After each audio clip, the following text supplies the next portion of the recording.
माजी सैनिक संघटनेचे जिल्हाध्यक्ष बालाजी चुकलवाड यांच्याशी आज आपण कंधार तालुक्यामध्ये जल जीवन मिशन अंतर्गत होत असलेली कामे याविषयी माहिती आपण जाणून घेणार आहोत। नमस्कार सर, जय हिंद सर्वांना।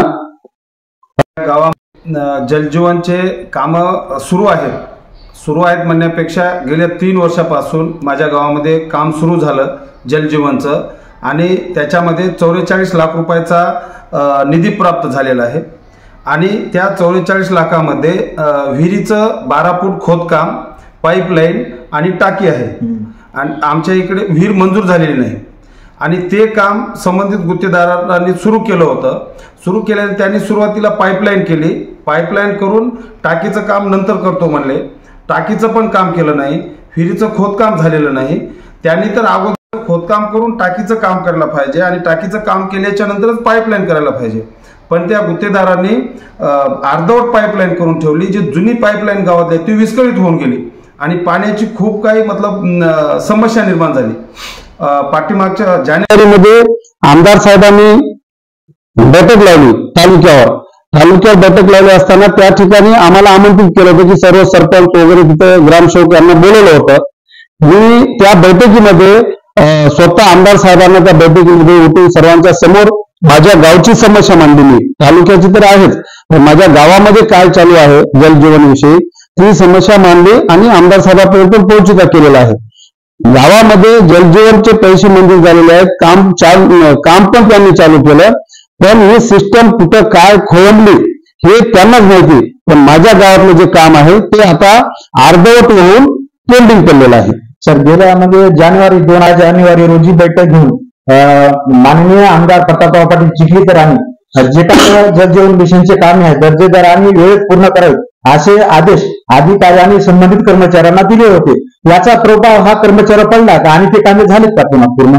साहेब, त्या विषयावर मीच एकटा नसून तर आपण पण त्या बैठकीचे साक्षीदार आहात। आमदार साहेबांनी पहिली मला वाटतं बैठक लावली, कंधारमध्ये पहिली बैठक होती आणि त्या बैठकीमध्ये आमदार साहेबांचा जो वेळ होता बैठकीचा ते वेळेमध्ये आमदार साहेब पण पोहोचले नाहीत। विशेष म्हणजे आमदार साहेब पण पोहोचले नाहीत आणि ज्यांनी आमदार साहेबांनी आदेशित केलं होतं प्रत्येक प्रशासनाच्या अधिकाऱ्यांना की सर्व इथं प्रत्येक डिपार्टमेंटचा इथं अधिकारी आला पाहिजे, पण तिथं अधिकारी पण काही ऍब्सेंट होते। त्यामुळे ती बैठक सुरुवातीलाच एकदम वेगळ्या रूपामध्ये डायव्हर्ट झाली आणि ती बैठक मला तर असं वाटतं आता जर आम्ही बोलायला तर तुम्ही म्हणसाल की चुकलवाडनी आमदार साहेबांवर टीका केल्या किंवा विरोध केला। आम्ही विरोध किंवा टीका करणं हे आमच्या सैनिकाचं काम नाही। जे ग्राउंड मध्ये जे स्थिती आहे आम्ही त्या स्थितीवर परिस्थितीवर बोलता, त्या बैठकीचा अर्धा वेळ तर हार पुरे घालण्यातच गेला।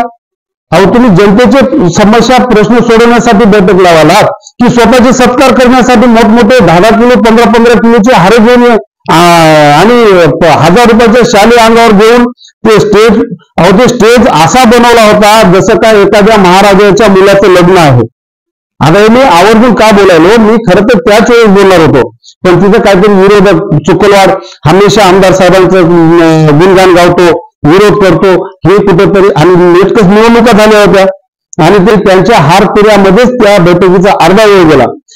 मग ते प्रश्न विचारत असताना एखादा माणूस जर बोलला तर त्यांना तिथे कंप्लीट बोलू गेले, मी तिथे बोललो 2 मिनिट म्हणजे आम्ही इथे बघून घेऊ। त्या बैठकीमध्ये झालेला विषय या विषयावर कोणी पाठपुरावा केला का आमदार साहेबांनी? सरपंचांनी तकरीबन 100 ग्रामपंचायत असतील तर 99 ग्रामपंचायतच्या सरपंचांनी आणि ग्रामसेवकांनी जलजीवनच्या विषयावर तिथं प्रश्न मांडले ते अगदी खरं आहे, परंतु जे काही समस्या निर्माण झाली किंवा काही ठिकाणी पाईपलाईन झाली, काही ठिकाणी विहीर खोदण्याच्या अगोदरच पाईपलाईन झालेली होती अशी चर्चा त्या ठिकाणी झालेली होती। परंतु प्रश्न त्यावेळेस आता मिटलेत काय 2 महिन्याच्या कालावधी? सर, आम्ही त्याच मुद्द्यावर आलो, जे बैठकीमध्ये झालं मी तर म्हणतो 3 महिन्याचा कालावधी ओलांडला। 1000 गोष्टी बोलण्यापेक्षा एकच गोष्ट बोललेलं बरं। ती बैठक जनतेची समस्या सोडवण्याची नव्हती, ती फक्त आमदार साहेबांना हरपुरे घालून द्यायची बैठक होती। मी का म्हणालो असं, मी आमदार साहेबांना विचारत आहे, साहेब तुम्ही जे बैठक लावली त्या बैठकीमध्ये जे विषय झाले मला एकही विषय तुम्ही उद्या मीडियामध्ये येऊन एकही विषय तिथला जो बैठकीत झालेला आहे त्याचा मी पाठपुरावा केला आणि तो विषय सोडवला किंवा ते समस्या सोडवली. असं काहीच झालं नाही. त्यांनी म्हणले आम्ही बैठक याच्यावर मी बैठक लावतो, जिल्हाधिकारी यांनी शिव मॅडमला बोलून मी बैठक घेतो आणि बैठक घेऊन याचा लवकरच मार्गी लावतो म्हणजे प्रश्न. पण ते लागला नाही सर. का लागला नाही? त्यांनी जे बैठक बोलवली नांदेडला ते जनरल बैठक होती आणि त्या बैठकीमध्ये अनेक विषय होते आणि विशेष करून आमदार साहेबांनी काय चालाकी केली तिथं, जर तिथं गुत्तेदार जर आले असते, गुत्तेदार आणि अधिकारी हे दोन आमने-सामने आले असते तर तिथं गुत्तेदारांची जे असलेत आहे ते बाहेर आली असती किंवा अधिकाऱ्यांची असलेत ते बाहेर आली असती. पण आमदार साहेबांनी तिथं काय केली केली, गुत्तेदारांना बोलवलंच नाही. म्हणजे त्यांनी फक्त फोटो सेशन सोशल मीडियामध्ये मी गेलो, माझ्या गाडीचे एवढे तापे आले, एवढ्या गाडीमध्ये आमदार साहेब आले, एवढे हार टाकले आणि बैठक लावली आणि प्रश्न सोडवले. असंही सांगितलं होतं किंवा जे काय जलजीवन योजनेच्या संबंधित अधिकारी किंवा कर्मचारी आहेत ह्या लोकांनी वेळेमध्ये कामं पूर्ण करावी. जर कामे केल्या वेळेत काम पूर्ण नाही केल्यास यांना आपण कठोर शिक्षा करावी किंवा कडक कारवाई करण्यात येईल अशी ताशेरी त्यांनी बोलले होते आणि अशा सूचनाही केल्या होत्या. परंतु हे कामे तुम्ही आजही म्हणता की कामे झाले नाहीत. अशा अधिकाऱ्यावर त्यांनी कारवाई केली आहे का? आज साहेब मी खूप लहान आहे, तुम्ही आमच्यापेक्षा खूप मोठे आहात. मी टीका म्हणून बोलणार नाही. आमदार चिखलीकर साहेब हे जनतेत एक बोलतात अधिकाऱ्यांना आणि जनतेतून बाहेर गेल्याच्या नंतर एक बोलतात. जनतेमध्ये अधिकाऱ्यांना खूप खर्चतात आणि नंतर अधिकाऱ्यांना फोन करतात, अरे बोलावं लागतं रे, ते चिखलवाड आहे, तुझं ते तुझ्या पद्धतीने बघ ना. हे आमच्याकडे त्यांची प्रूफ आहेत अशी. हे बोलतात एक करतात एक. यांनी फक्त दिखावा केला त्या बैठकीमध्ये. मी तिथेच विरोध करणार होतो, हा दिखावा आहे. तिथं ताशेरे वल्ल्याच्या नंतर काय झालं, फक्त कर्मचारी स्पॉटला येऊन पाहणी केली. माझ्या गावाला आले होते, माझे पाणी पुरवठावाले मला फोन केले, साहेब आम्ही तुमच्या गावाला भेट देण्यासाठी आलो. त्यांनी बघितल्याच्या नंतर गायब झाले. नांदेडची बैठक ही झाली ना, आमदार साहेबांनी गुत्तेदारांना आणि अधिकाऱ्यांना एकत्र जिल्हाधिकाऱ्याच्या समोर का बोलवलं नाही? यांना फक्त पब्लिसिटी करायची आहे. मी आरोप करत नाही. आमदार साहेबांनी मला एकही बैठकीमध्ये झालेला विषय एकही मार्गी लावला म्हणून त्यांनी मीडियामध्ये सांगावं. मग हा दिखावा नको आहे. आपल्या तालुक्याचा जर खरंच विकास पाहिजे असेल तर हे दिखावा नको. आमदार साहेबांना विनंती करत आहे, आज तालुक्यामध्ये वाडी तांड्यामध्ये खूप पाण्याची गंभीर समस्या बनलेली आहे. आज वाडी तांड्यावर टँकर सुरू झालेले आहेत. अहो टँकर जरी सुरू झाले असले तरी त्या टँकरमध्ये पाणी टाकायला कुठून आणणार तुम्ही? आज अधिग्रहण आहेत, अधिग्रहणाचा प्रस्ताव आहे, अधिग्रहण सुरू केले नाही. अधिग्रहण जे गावामध्ये ज्या गावाला पाणी टंचाई आहे तिथे एखाद्या बोरचं अधिग्रहण करतात.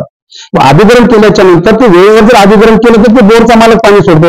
2023 मधले एकूण आपले 84 प्रस्ताव होते गेल्या वर्षीचे, पाठीमागच्या वर्षीचे 84 प्रस्तावामधले फक्त 45 लोकांचेच पैसे उपलब्ध झाले. ते एसडीएम ऑफिसला 39 प्रस्ताव पेंडिंग आहेत.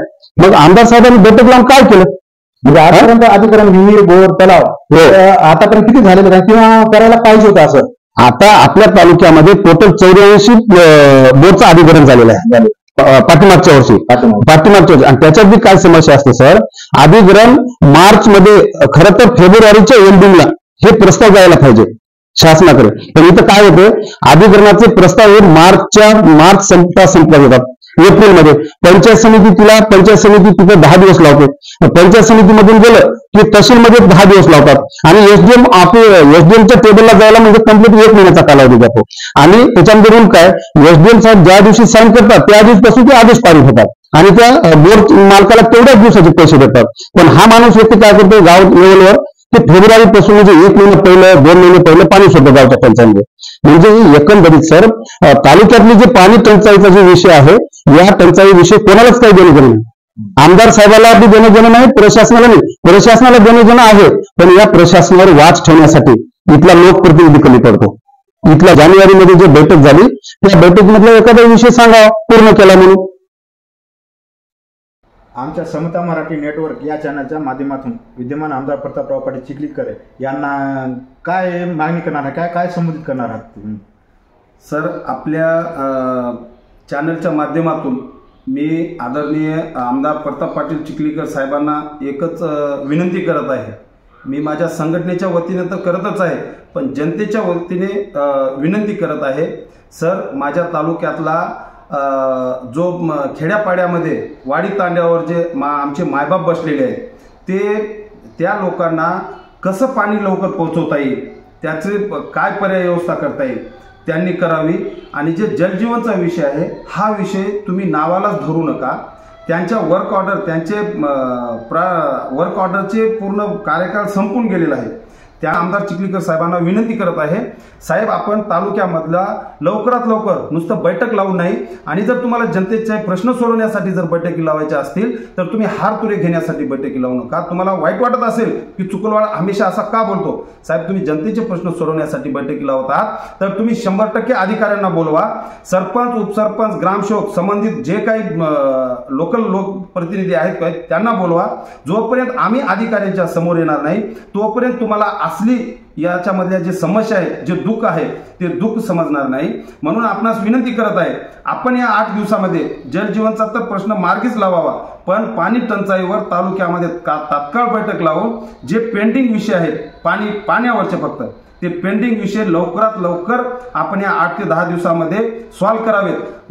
अन्यथा आम्हाला माजी सैनिक संघटनेला या पुढचं कुठंतरी जाऊन पाऊल उचलावे लागेल. कारण आम्ही असेही या तालुक्यामध्ये जनतेचे प्रश्न सोडवण्यासाठी लोकप्रतिनिधीशी, प्रशासनाशी विरोधक म्हणून आम्ही काम करत आहोत. म्हणून या पाणी टंचाईच्या विषयावर, जलजीवनच्या विषयावर आम्हाला पुढचं पाऊल उचलण्याची आपण गरज भासू देऊ नये. आम्ही खूप छोटे आहोत, आपण खासदार आहोत, आमदार आहोत, इथले भाग्यविधाता आहोत. तुम्ही मन्याडचे वाघ म्हणून संबोधले जाणारे इथले लोकप्रतिनिधी आहोत. म्हणून वाघाचा दरारा तसाच राहू द्या, फक्त ते जनतेच्या सेवेतून राहू द्या, जनतेचे प्रश्न सोडूनच वाघाचा दरारा राहू द्या, तेव्हाच खरा मन्याडचा वाघ म्हणला जातो. एवढं बोलतो आणि थांबतो. जय हिंद, जय भारत.